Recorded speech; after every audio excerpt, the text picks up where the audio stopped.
சத்யா, நான் இன்னைக்கு வரதுக்கு கொஞ்சம் லேட் ஆகும். 9 o'clockலாம் ஆயிரும். சரியா? இன்னைக்கு கொஞ்சம் ஒர்க் அதிகமா இருக்குது. அதான் உனக்கு சொல்ல நினைச்சே மறந்துட்டேன். சாரி, கொஞ்சம் அட்ஜஸ்ட் பண்ணிக்க. என்னது 9 மணியா? ஏப்பா 9 மணி ஆகுமா? நான் ஒத்தையில இருக்கணுங்க. ப்ளீஸ் சீக்கிரம் வந்துருங்க. சொல்லவே இல்லைங்க, இப்ப சொல்றீங்க. அதான் சொல்றேன்னு சத்யா, மறந்துட்டேன் நான். 9 o'clock வந்துடுவேன். ஓகேவா? டோர் க்ளோஸ் பண்ணிக்க. வேணா அந்த ராதாக்கா வீட்டுல வேணா கொஞ்சம் ஈவினிங் போயிரி. நான் 9 o'clock நான் அப்படியே கூட்டிட்டு வரேன். ஓகேவா? அவ்வளவு நேரமா எப்படிங்க அங்க இருக்க முடியும்? சாயங்காலம் போனா 5 மணிக்கு போனாலுமே 5, 6, 7, 8, 9 மணி வரை அங்க எப்படி இருக்க சொல்லுங்க? வீட்லயே எனக்கு ஒத்தையில இருக்க முடியாது. போங்க நீங்க. உங்க கூட எல்லாம் ஒரு மாதிரி இருந்துச்சுன்னா நான் வேணா இப்ப சொல்லிட்டு போடுவேன் சத்யா. அந்த அக்காட்ட, அக்கா சாயங்காலம் கொஞ்சம் உங்களுக்கு வேலை இல்லைன்னா வீட்டுல கொஞ்சம் நேரம் இருங்க, நான் வர 9 மணி ஆகும்னு சொல்லிட்டு போடுமா? ஐயோ, வேணாம் வேணாம். நான் வேணா வேலை முடிச்சுக்கிட்டு அங்க வேணா போய் இருக்கேன். என்னங்க நீங்க சீக்கிரம் வந்துடுவீங்கன்னு பார்த்தா 9 மணி வரை நான் எப்படி இருப்பேன்? சரி, ராதாக்கா வீட்லயே கொஞ்ச நேரம் இருக்கேன். 9 மணி ஆக்காதீங்க, 8 மணிக்குள்ள வர பாருங்க. எனக்கு என்ன ஆசையா சத்யா, 9 மணி நேரம் இருந்து வேலை பார்க்கணும்னு. இன்னைக்கு கொஞ்சம் ஒர்க் அதிகம் தான். நேரத்தையும் சொன்னாங்க கொஞ்சம் ஃபைல்ஸ் எல்லாம் பார்க்கணும் அப்படின்னு. கண்டிப்பா இன்னைக்கு இருந்துட்டு வர ஃபைல்ஸ் பாக்குறதுக்கு, கம்ப்யூட்டர்ல என்ட்ரி போடுறதுக்கெல்லாம். அதெல்லாம் கொஞ்சம் டிலே ஆகும்னு சொல்றேன். சரியா? இனி இப்படி வராது. அண்ணனுக்குள்ள ஒர்க்க அண்ணனுக்கே முடிச்சுதேன் அப்படின்னா ஈவினிங் வந்துடலாம்ல? சரிங்க சந்தோஷ், அட்ஜஸ்ட் பண்ணிக்கிறேன். ஒரு 6 o'clock இங்க இருக்கேன். அதுக்கப்புறம் ராதாக்கா வீட்டுல போய் இருக்கிறேன். அன்னைக்கே அவங்க வேலைக்கு கூப்பிட்டாங்க. நான் எதுவும் சொல்லலை. அவங்கள்ட்ட கேட்டாக்க நீங்க வேண்டாம்னு சொல்லிட்டீங்களா? அதான் எப்படி போகன்னு ஒரு மாதிரியா இருக்குது. கேட்டா சொல்லு. எனக்கு ஒத்துக்காது, சைனஸ் ப்ராப்ளம் இருக்கு, அப்புறம் தலைவலி வரும், அப்படி இப்படின்னு ஏதாவது சொல்லு. அவங்களே புரிஞ்சுக்கிடுவாங்க. சரிங்க சந்தோஷ், நம்ம ராதாக்கா தானே. எதையாவது சொல்லி சமாளிச்சுக்கிறேன். சீக்கிரம் வந்துடுங்க, பார்த்து போங்க. சரியா? சரி சத்யா, பார்த்தே போறேன். நீ கவனமா இருந்துக்க. டோர் லாக் பண்ணிக்க. நான் அங்க போய் ஒரு மணி நேரத்துக்கு ஒருக்கா ஃபோன் பண்றேன். சரியா? ஓகே, பாய். 9 மணி நேரம் தனியா இருக்கணுமா? ஷோ, 6 மணிக்குள்ள வந்துருவாரு. 9 மணி நேரம் எப்படியாவது ஓட்டணும் நேரத்தை. எவ்வளவு நேரம் தான் மொபைலும் பாக்குறதுக்கு. சரி, ராதாக்கா வீட்டுல போய் இருக்கலாம். பாவம், அவரையும் தப்பு சொல்லதுக்கு இல்ல. முன்னாடிலாம் ஓனா பிசினஸ் பண்ணிட்டு இருந்தாரு. நம்மளே ராஜா நம்மளே மந்திரின்னு. இப்ப அப்படி இல்லைல்ல. என்ன செய்ய, ஒருத்தவங்கிட்ட வேலைன்னு பார்க்கும்போது அவங்க சொல்ற டைமுக்கு நம்ம இருந்துதானே ஆகணும். நம்ம இனி தனியா இருந்துட்டு பழகிக்கிடணும். சும்மா சின்ன குழந்தை மாதிரி அவர்கிட்ட அதை எதுவும் சொல்லிட்டு இருக்க கூடாது. பாவம், அவரே ஒர்க் டென்ஷன்ல இருப்பாரு. பியானு கிடக்காவுமா, ஒரே தலைகடிப்பத்துக்க. இந்த பூமாரிப்புல ஸ்கூல்ல இருக்கையிலதான் தலையெல்லாம் பியானை கொண்டுட்டு வரும், நமக்கும் தரும்னு பார்த்தா காலேஜுக்கு போய் இப்படிதான்மா. என்ன மாதிரி தலையெல்லாம் நைட்டு கடிக்க தெரியுமா? நேற்று இப்படிதான் தலைகடி தாங்காம 1 மணிக்கு எந்திரிச்சேன். எம்மா பியான் ஜீப் அங்க தேடி இங்க தேடி இங்க தேடி ஒரு இடத்துலயும் கிடைக்கல. கடைசி இந்த பூமாரி பிள்ளைய எழுப்பி விட்டு, தேடிட்டி உன்னாலதான் என் தலைகடிக்கு அப்படின்னு சொல்லி அவளும் நானும் எந்திரிச்சு தேடி ஒரு வழியா பேன் ஜீப்பு கிடைச்சு. எப்பா, அப்ப 2 இழுப்பு இழுத்ததுக்கு அப்புறமா தூங்குனேன். ஆமா, என்ன பேன் ஓடிட்டு இருக்கு, பெருசு பெருசெல்லாம் ஓடுது. எப்பா, கைய வைக்கவே பயமா இருக்கு, அவ்வளவு பெருசா ஓடுது. என்னன்னு சொல்ல, நம்ம தெருவே சூனி வச்ச மாதிரி ஆயிட்டு. சேக்கா, முன்னாடியெல்லாம் நெட்டவள்ளி, தாமரக்கா, லட்சுமி அக்கா, நீங்க எல்லாரும் சேர்ந்து சுசீந்திரம் போவோம், மண்டைக்காட்டுக்கு போவோம், சோறு பொங்கி சாப்பிடுவோம், எல்லாம் செய்வோம். என்ன, ஒரு இடம் போக முடியல. நம்ம தெருவே பாரு, ஓன அமைதியா இருக்கு. என்னைக்கு இந்த சத்தியாப்புல போச்சோ வீட்டை விட்டு, அன்னையில பிடிச்சது தெரு ஓன்னு இருக்குது. இந்த அக்காவும் வெளியே வரதில்லை. நானும் இந்த அக்கா எவ்வளவோ சொல்லியாச்சு. ஏக்கா, வெளியே வந்து எப்பவும் போல சகஜமா இருங்க, வீட்டுக்குள்ளேயே படுத்து படுத்து கிடக்காதீங்க, அதே நோய் அப்படின்னு சொல்லியாச்சு. அவங்களுக்கு என்னமோ தெரியல, வெளியே வர பிடிக்க மாட்டேது. இந்த பிள்ளைய அப்படி நினைச்சே பாக்கலக்கா. சத்தியா பிள்ளைய நல்லா பேசாம இருக்கும், பாம்போல போகும், குனிஞ்சதல் நிமிராம வரும். அப்படிப்பட்ட பிள்ளை பாத்தீங்களா, எப்படி போயிட்ட? நம்பவே முடியல. என்னத்த சொல்ல, காலம் கெட்டு போய்தான் இருக்கு. என்ன உமா, நீ என்ன நினைச்சுக்கிட்டு இருக்க? அவ பிடிச்சாலும் பிடிச்சா நல்ல புளியங்கும்பாதான் பிடிச்சுக்கிட்டா. எல்லாம் இந்த அக்காவுக்கும் தெரியும். தெரியாத மாதிரி சீன் போடுவாங்க.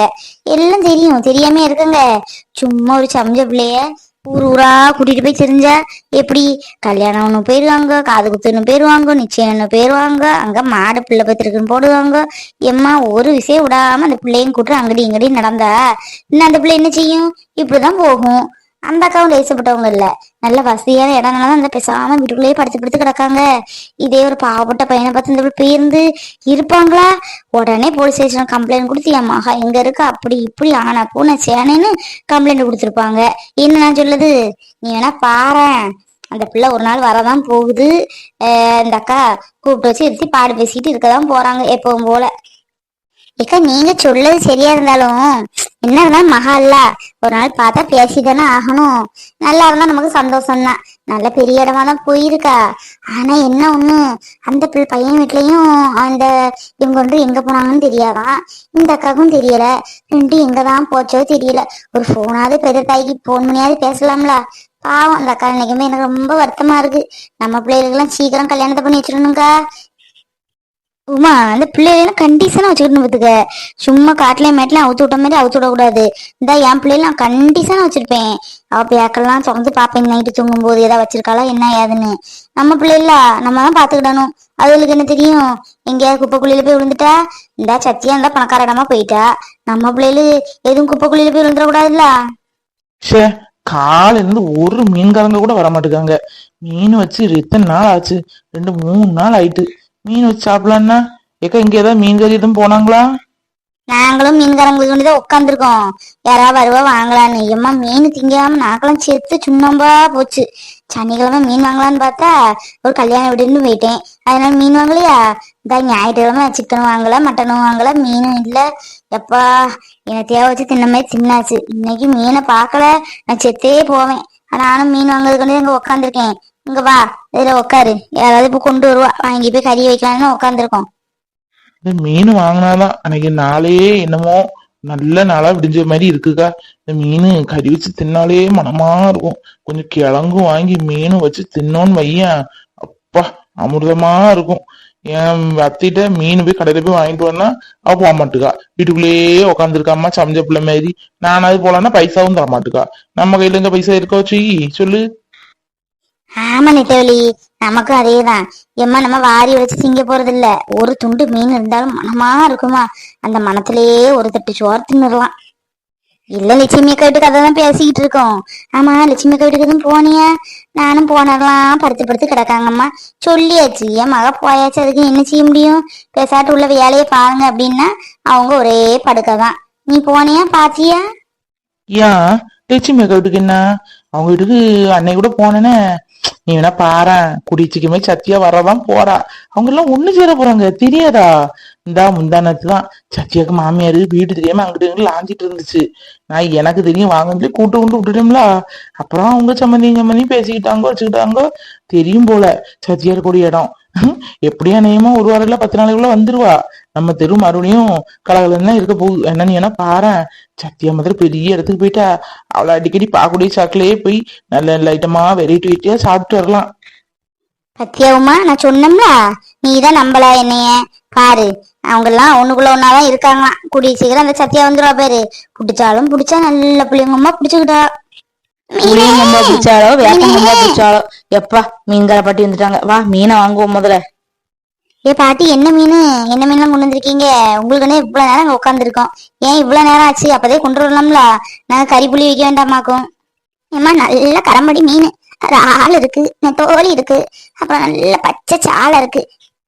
ஐ இறாலு நெத்திலி மை ஃபேவரட் எல்லாம் வச்சிருக்கீங்களா பாட்டி? நல்ல வேலை வந்தீங்க. உங்களை பார்த்தோன்னு தான் மனசுக்கே ஒரு சந்தோஷம். நெத்திலிய மாங்காய் போட்டு அவியல் வச்சா எப்படி இருக்கும்? பாட்டி கூட இறக்குங்க முத. ஏமா முதலே சொல்லிட்டேன், மீன் எல்லாம் விலை கூட. ஒரே காத்தும் வெயிலுமா இருக்கிறதுனால மீன் பிடிக்க யாரும் போகல. இருந்த மீனை கொண்டுட்டு வந்திருக்கேன். வேலை பேசாம வாங்கிடுங்க. விலையெல்லாம் கூடத்தேன். ஒரு கூரை 60 ரூபா. என்ன பாட்டி ஒரு கூறு 60 ரூபாய் எவ்வளவு இருக்கும்? இவ்வளவு போண்டு இருக்கும். அதை எந்த சட்டியில போட்டு எந்த குழம்ப வைக்க? நல்ல 2 கூறு 100 ரூபாய்க்கு கொடு. நல்லா பார்த்தும் பக்கமா எப்பவும் தருவீங்கல்ல, தாங்காத மாதிரி. ஏமா நீ சொல்லுது இல்ல பார்த்தும் பாராம தருவேன்ட்டு. இந்த மீனே கிடையாதும்மா, நான் ஒருத்தி தான் கொண்டுட்டு வரேன். அதுவும் கஷ்டப்பட்டு வேணா வெளில சுமந்து வரேன். அதை எதையும் சொல்லாம மீனை வாங்காத வாங்குங்க. இல்லையா பாத்துக்கிட்டே நிப்பே போல இருக்குதே. அப்பாட மீன் கடைக்கு போனமே நினைச்சேன். நல்ல வேலை நல்ல மீனா கொண்டு வந்திருக்கீங்களா பாட்டி. நெச்சிலி, இறாலு, சாலை. எனக்கு 100 ரூபாய் நெச்சிலி, 50 ரூபாய் சாலை, 50 ரூபாய்க்கு நெச்சிலி கொடுங்க. ஏ பாட்டி முத எங்களுக்கு கொடுங்க, நாங்க தான் அப்பதே நிக்கோம். எனக்கும் 100 ரூபாய் இறாலு, 50 ரூபாய் நெத்திலி கொடுங்க. இந்தாம்மா 50 ரூபாய்க்கு நெத்திலி. எல்லாருக்கும் 60 ரூபா கொடுக்கேன். உங்களுக்கு பல நாள் 50 ரூபா தாரேன். என்ன நல்ல கரம்புடி பாத்துக்க, நல்ல ருசியா இருக்கும். கறி வச்சு தின்னுட்டு என்ன சொல்லணும். என்ன அவங்க 2 மீன் வேண்டாமா? பாத்துட்டே தான் நிப்பீங்களா போல? எல்லாத்துக்கும் 100 ரூபாய் ஆள் வச்சிருக்கா. 50 ரூபாய்க்கு ஆள் வராதுமா, விலை கூட. இந்த பாரு நல்ல பருவசா இருக்கு. ஒருத்தவங்க பொடி பொடி நல்லா வாங்கிட்டு போறாங்க. நான் அந்த 13 ஆளை கொண்டு வந்திருக்கேன். 50 ரூபாய்க்குலாம் கிடைக்காது. 100 ரூபாய் வேணா சொல்லுங்க, தாரேன். என்ன பாட்டி, கூறு 60 ரூபான்னு சொல்லிட்டு இப்ப 100 ரூபாய் தான் தருவேன்னு சொல்லிங்க. எனக்கு ஒரு ஆள் ஒரு 50 ரூபாய் கொடுங்க. 50 ரூபாய் நெத்திலி தாங்க. ஏமா சாலையும் நெத்திரிலையும் 50 ரூபாய் தரேனே, ரால் நான் தரேன்ட்டு சொல்லவே இல்லையே. ரால் 100 ரூபாய் குறைஞ்சு வராது. வேணா வாங்க, இல்ல நெத்திலியும் சாலையும் வாங்கிட்டு போயிட்டே இருங்க. வியாபாரத்தை கெடுக்காதீங்க. சே மாங்காய் இல்லையே, நல்லா நெத்திலி அவியல் வைக்கலாம்னா. பாட்டி இனி நீங்க வரும்போது மாங்காய் முருங்கைக்காய் இருந்தா கொண்டுட்டு வாங்க. அதுவும் சேர்த்து உங்களுக்கும் விற்பனை ஆகுமா, எங்களுக்கும் வெளியே போய் வாங்க வேண்டாம். ஆமா ஏக்கா, உங்க வீட்டு பக்கத்துல ஒரு பிள்ளை ஓடி போயிட்டான் அப்படியா? ஆமா, நம்ம ரோசா இருக்கல்ல, ரோசாக்கு தங்கச்சி மாவா. நேற்று ரம்ஜானுக்கு இந்த பிள்ளை போயிட்டு. எனக்கும் தெரியாதுமா, நானும் பக்கத்து வீட்டுலதான் இருக்கேன். பேரு எனக்கு தெரியல. ஒண்ணு மாதிரி எனக்கு காலையில வாசல் தெளிக்கலாம் நிக்கேன். ஒருத்தவங்க எனக்கு கேட்டாங்க. அதுக்கப்புறம் தான் எனக்கே தெரியும். நம்ம வீட்டு பக்கத்துல நடக்க கூட நமக்கு தெரிய மாட்டேங்குது. அந்த லட்சத்துல நம்ம இருக்கோம். நமக்கு இப்படியாக்கா, எந்த வீட்டுல எது நடக்கணும் நமக்கு இதான் நினைச்சிட்டு இருப்போம். ஒரு தெளிவு இதுக்குன்னே அலைவாளுக. அவளுக்கு எல்லா கதையும் தெரியும். எனக்கும் தெரியாது விட்டுடுங்க. நேற்று ராத்திரி என் வீட்டுக்காரர் தான் சொன்னாரு, நீ பேசிட்டு இருப்பில்ல அந்த வனஜாக்கா, அவங்க பக்கத்து வீட்டுல எப்படியாக்கும் போயிட்டு அந்த பையன் யாரு தெரியுமா? எனக்கு சொந்தக்கார பையன் தான் விட்டுருங்க, ஒரு சொந்தம். ஐயா அப்படியா? ரோசாக்கு அக்கமாவளா? அந்த பிள்ளை சும்மையே மேக்கப் பண்ணிட்டு தெரியும். நான் நினைச்சேன் பத்துக்க. என்ன பாட்டி இப்படி சொல்லுவீங்க? அந்த பிள்ளை மேக்கப் போட்டா என்ன, மேக்கப் போட பிள்ளை ஓடிப்பிட்டா இருக்கு. நீங்க பேச பாத்துட்டாலும் அந்த பிள்ளை நல்ல பிள்ளைதான். அது சொந்தக்கார பையன்ல, அதனால அப்படி போயிருக்கலாம். ஆமா, என்ன சொல்ல, காலமே கெட்டு போய் கிடக்கு. ஒரு செல்லு போனா கண்டுபிடிச்சாங்க. அதுல உலகமே கத்துக்கலாம்னு சொல்லுவாங்க. பார்த்தா நல்லது இருக்குன்னா அதே அளவுக்கு கெட்டதும் இருக்கு அதுல. என்னத்த சொல்ல. நல்ல வேலை எங்க காலத்துல செல்போன் எல்லாம் கண்டுபிடிக்கல. ஆமா கண்டுபிடிக்கிறது நல்லதுதான். நீங்க உங்க மாமா பையன் கல்யாணம் பண்ணிருக்கீங்க? ஏய் என்ன எல்லாரும் பேசிட்டு இருக்கீங்க, பல்ல காமிச்சு. நீங்க பேசலாம் ஒண்ணு தெரியாது நினைச்சிட்டு இருக்கீங்களோ? எல்லாம் சிசிடிவி கேமரா பாத்துட்டு தான் வாரேன். பாக்க நேரம் வேலை செய்ய மாதிரி நடிக்குது, மத்த நேரம் கதை பேசிட்டு இருக்குது. நல்லா பேசிட்டே இருங்க. நீங்க பேச இவ்வளவு நேரம் நான் நோட் பண்ணிட்டு இருக்கேன். இந்த அவ்வளவு நேரத்தையும் கழிச்சுட்டு தான் உங்களுக்கு சம்பளம் ரூபா தருவேன். ஏய் ஒன்னதான் என்னம்மா, நல்ல பல்ல காமிச்சு பேசிக்கிட்டு என்ன பார்த்தா குனிஞ்சதால நிமிடாத பிள்ளை மாதிரி நிக்க. இல்ல சார், வேலைதான் பாத்துருந்தேன். சும்மா தான் பேசிட்டு இருந்தேன். தண்ணி குடிக்கணும் போல இருந்தா, அதான் தண்ணி பாட்டில தான் கொண்டு வந்தீங்களாக்கான்னு கேட்டுட்டு இருந்தேன். ஏமா பொய் பேசிங்க? அப்பதுல இருந்தே பேசிட்டு தான் இருக்கீங்க. நானும் அந்த ரோல நிக்கலையே பாத்துட்டு தான் இருக்கேன். நீங்க என்ன பேசுனீங்க அது பேசுனீங்கன்னு சொல்லி எல்லாம் எங்களுக்கு தெரியும். இங்கதான் ஒரு கேமரா வச்சிருக்கோம். நல்லா பேசிட்டே இருங்க. வாங்குற சம்பளத்துக்கு கொஞ்சமாவது வேலையை பாருங்க விசுவாசமா. சும்மா ஊர் கதை உலக கதையை பேசிட்டு இருக்காதீங்க. இங்க வாமா, இந்த புதுசா ஒரு பையன் வேலைக்கு செஞ்சிருக்காம டிரைவர், அவனை கொஞ்சம் கூட்டிட்டு வா. இத பாருங்க, அங்கே இப்பதான் சொல்லிட்டு வரேன். இன்னும் டைமிங் ஹவுஸ் எல்லாம் கூட்ட போறாங்க. காலையில 8:30 மணி அங்க இருக்கணும். சாயங்காலம் 6 மணினா போயிடலாம். டைமிங் எல்லாம் மாத்திருக்காங்க. அதனால கரெக்டா சீக்கிரம் வந்துருங்க. சும்மா பேசி நேரத்தெல்லாம் கழிச்சிட்டு இருக்காதீங்க. சிசிடிவி கேமரா ஒவ்வொரு செக்ஷனுக்கும் வைக்க சொல்லியாச்சு மேனேஜர். என்ன சார், யாருக்குமே நாங்க கூட தான் வேலை பார்க்கோம். அப்படி பார்த்தா நீங்க சம்பளத்தையும் கூட்டி தானே சார் தரணும். 9 மணிக்கெல்லாம் வந்திருக்கோம். 9 நாளுக்கு மிஷின்ல வேலை பார்க்க ஆரம்பிச்சா சாயங்காலம் 6 மணி நேரம் பார்க்கும். சில நேரம் 6:30 மணியும் ஆயிடுது. கோவையில பஸ்ஸும் கிடைக்க மாட்டேங்குது. எங்களுக்கு 1-2 பஸ் தானே உண்டு, உங்களுக்கு தெரியுமில்ல சார். இங்க பாருங்க, இதெல்லாம் ஏன்டா கேட்டு இருக்காங்க? இதெல்லாம் மேல எடுத்து உத்தரவு. உங்களுக்கு முடிஞ்சா வேலை பாருங்க, இல்ல போயிட்டே இருங்க. எதுனால அங்க பேசிடுங்க. ஏன்டா பேசக்கூடிய வேலை வச்சிடக்கூடாது. அவங்க சொல்லதை நான் உங்கள்கிட்ட சொல்லியிருக்கேன், அவ்வளவுதான். தம்பி, இன்னைக்கு நம்ம ஓனருக்கு தெரிஞ்சவங்க வர்றாங்க வெளியூர்ல இருந்து. ட்ரெயின்ல வந்துருவாங்கன்னு நினைக்கிறேன். 6 மணிக்கு இங்க ரீச் ஆயிருவாங்க. அதனால நீங்க இப்பவுமே ஆல்ரெடி 5 o'clock ஆயிடுச்சு. கார்லாம் எல்லாம் கிளீன் பண்ணி எடுத்து ஒரு 5:30க்குலாம் அங்க கிளம்பிடுங்க. சரியா? போய் அவங்கள ரீச் பண்ணிட்டு வாங்க. வாட்ஸ்அப்ல உங்க நம்பர் அனுப்புறேன். அங்க போய் கால் பண்ணி கூட்டிட்டு வந்துருங்க. ஓனரோட கெஸ்ட் ஹவுஸ் இருக்கு, அங்க கொண்டு அவங்கள நிப்பாட்டிடுங்க. சரியா? Okay sir. தம்பி, வர்றவங்க ரொம்ப ரொம்ப முக்கியமானவங்க. அவங்க நல்லபடியா கவனிச்சுக்கோங்க. வரவழில நல்ல சாப்பாடு ஏதாவது இருந்தா அரேஞ்ச் பண்ணி கொடுங்க. சரியா? அவங்க எங்கேயா போகணும்னு சொன்னா அடிக்கடி கூட்டிட்டு போயிட்டு வாங்க. அவங்க எப்படி இங்க 1 week ஸ்டே பண்ணுவாங்க. அவங்களுக்கு இங்க அவ்வளவா தெரியாது. ஆனா அவங்களுக்கு இங்க நிறையவே எஸ்டேட் அப்படி இப்படிலாம் வாங்கி போட்டிருக்காங்க. Okay sir. அப்புறம் லக்கேஜ் எல்லாம் கொண்டு வருவாங்க. அதெல்லாம் உங்களை தூக்க விடாதீங்க. எல்லாம் நீங்க தான் கொண்டு ரூம்ல வைக்கணும். ஓகேவா? நீங்க புது டிரைவர்னால உங்களுக்கு எல்லாம் சொல்றேன். சின்ன பிள்ளைக்கு கிளாஸ் எடுத்த மாதிரி தான் சொல்லிக்கிட்டே இருக்கான். ஏன் அவருக்கு தெரியாதோ?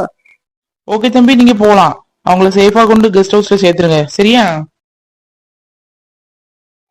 பாவம் சத்யா 9 மணி சொன்னோன்னு தயங்கி நின்னா. சீக்கிரம் போயிடணும். இவங்களை கொண்டு கெஸ்ட் ஹவுஸ்ல டிராப் பண்ணா நம்ம வீட்டுக்கு போயிடலாம். ஐயோ, அவர் வாட்ஸ்அப்ல நம்பர் அனுப்பி சொன்னார்லாம், பார்க்கவே இல்லையே. சேவ் பண்ணி வைப்போம். திடீர்னு கூப்பிட்டாலும் கூப்பிடுவாங்கல்ல. என்ன ஏதோ புது நம்பர்ல இருந்து கால் வருது. அவங்களா இருப்பாங்களோ, வந்திருப்பாங்களோ, இருக்கலாம். ஹலோ டிரைவரா? அஸ்வின் சார் இந்த நம்பர் கொடுத்தாங்க, வந்துட்டீங்களா? ஆமா மேடம், அப்பதே வந்துட்டேன். நீங்க எங்க இருக்கீங்க? ஆண்டவே, இப்பதான் ட்ரெயின்ல இருந்து இறங்கி இருக்கோம். இந்த வெளியே தான் வர்றோம், வெளியே நின்னுக்கோங்க. என்ன இந்த குரல்ல கேட்ட மாதிரி இருக்கு? ஐசு குரல் மாதிரி இருக்குது. இல்ல இல்ல, இருக்காது. ஐசே எங்க வர போறா, அதுவும் இந்த நேரத்துக்கு? ஐயோ, ஐசு, அப்பா, அம்மா, ஐயோ, எல்லாரும் வந்துருக்காங்க. ஒருவேளை ஐஸ் தான் போன் பண்ணாவா? ஐயோ, பார்த்தா அவ்வளவுதான். எதை போட்டு மறைக்கணும், இவங்க கண்ணில் பட்டேன், அவ்வளவுதான். ஐயோ, அப்ப அவரு அப்பாதான் சொல்லியிருப்பாரா ஒரு வாரம் இந்த ஸ்டே பண்ண போறாங்கன்னு? கடவுளே, ஒரு வாரம் இவங்க கூட நான் எப்படி மூத்த மூடிட்டு நிக்கிறது? கண்டுபிடிச்சிருவாங்களே. ஷோ, வேலையில வேற இப்பதான் ஜாயின் பண்ணிருக்கோம், ரிசைன் பண்ண முடியாதே. ஷோ, அவ்வளவுதான். கடவுளே, என்னை காப்பாத்தணும். நல்ல வேலை, நேற்று பிளாட்ஃபார்ம்ல போட்டிருந்தாங்கன்னு சொல்லி ரேட்டு கம்மியா இருக்குன்னு மாஸ்க், கண்ணாடி, கர்ச்சிஃப்லாம் வாங்க ரொம்ப நல்லா போச்சு. மாஸ்க், கண்ணாடி போட்டு இப்போதைக்கு மறைச்சிருவோம். கடவுளே, அம்மா அப்பா முதல்ல படாம இருக்கணும். நல்ல வேலை கடவுளே, அவங்க இங்க இருந்து போகுது வரை நான் தான் உங்க பையன் கண்டுபிடிச்சிடவே கூடாது. ஐயோ, பயமா இருக்கு. அம்மா கிட்ட வந்தோம், உங்க அம்மான கூப்பிட முடியாது. பாவி அன்னைக்கு நம்ம மன்னிச்சிருங்கம்மா. உங்களை பார்க்க சந்தர்ப்பத்தையாவது கடவுள் என்ன கொடுத்தாரு. அம்மா, இந்த கார் தான் நெக்ஸன், ப்ளூ கலர் கார். அதே மாதிரி சுருண்ட முடி. சொன்னாங்கல்ல அந்த அங்கிள், அஸ்வின் அங்கிள், நீங்க தானே கால் பண்ணது, இப்போ அட்டன் பண்ணது? ஆமா மேடம், நான் தான் அட்டன் பண்ணேன். சரி தம்பி, இந்த லக்கேஜ் எல்லாம் கொஞ்சம் எடுத்து வைக்கியா? அங்க ரயில்வே ஸ்டேஷன் உள்ளே நீ வருவேன்னு நினைச்சேன், இங்கே நிறுத்தியாகும். சரி, எல்லாம் எடுத்து வைப்பா. அவங்க சொல்லிருப்பாங்கல்ல, அந்த இடத்த கொண்டு எங்களை டிராப் பண்ணிடு. என்ன? இல்லம்மா, நீங்க இங்கதான் வருவீங்கன்னு சொல்லி சொன்னாரு, அதான் இங்க வெயிட் பண்ணிட்டேன். ஏறுங்கம்மா, லக்கேஜ் நான் தூக்குறேன். என்ன ஆளுக்கும் பேச்சுக்கும் சம்பந்தமே இல்ல.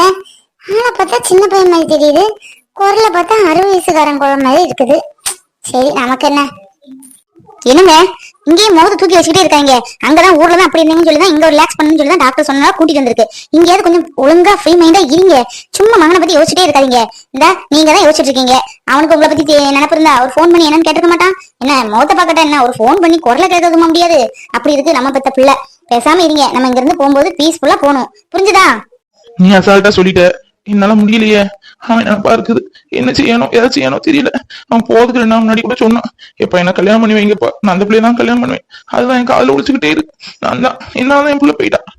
சப்பா முடியல, இதே வார்த்தையை தினமும் 100 மட்டும் கேட்க வேண்டியதா இருக்குது. உங்கள்ட்ட சொல்லாலும் சொல்லாட்டாலும் அவன் போகணும் பிளான் பண்ணிட்டான், அதான் போயிட்டான். சும்மா அதையே போட்டு பேசிக்கிட்டு. பேசாம உட்காரீங்களா என்ன?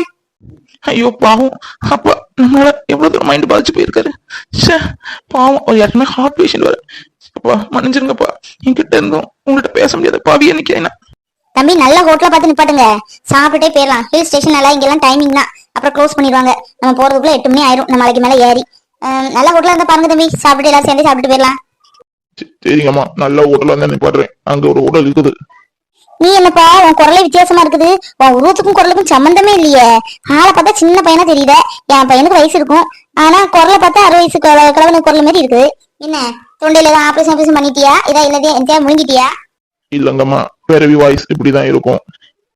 அத்த, இந்த குளிர்ல அவருக்கு பேசி பேசி குரல் இப்படி ஆயிருக்குமோ என்னமோ, அப்படிதானே? ஆமாங்க மேடம், அப்படிதான். ஆரம்பத்துல ஒரு அளவுக்கு இருந்துச்சு அவனோட குரல், இங்க வந்ததுக்கு அப்புறம் குரல் இப்படி மாறி போச்சு. ஆமா, அப்ப நம்ம கூட பத்தி இருந்தா நம்ம குரல் மாறிடுமோ? பயமா இருக்குமா? ஒரு 5 நாள் இருந்து நம்ம கிளம்பிடுவோம். திவ்யா, நம்ம ஒண்ணு இங்க டூர் சுத்தி பார்க்கவோ இல்ல என்ஜாய் பண்ணவோ வரல. உங்க அப்பாவுக்கு உடம்பு முடியாம ஆனதுனாலதான், அதுவும் டாக்டர் ரெக்கமெண்ட் பண்ணனாலதான் இப்படி ஒரு டூரே திடீர்னு பிளான் பண்ண வேண்டியதா ஆயிடுச்சு. 10 நாளோ 15 நாளோ 20 நாளோ 25 நாளோ எத்தனை நாள் ஆனாலும் சரி, உங்க அப்பாவுக்கு சரி ஆனதுக்கு அப்புறம் நம்ம போறோம்.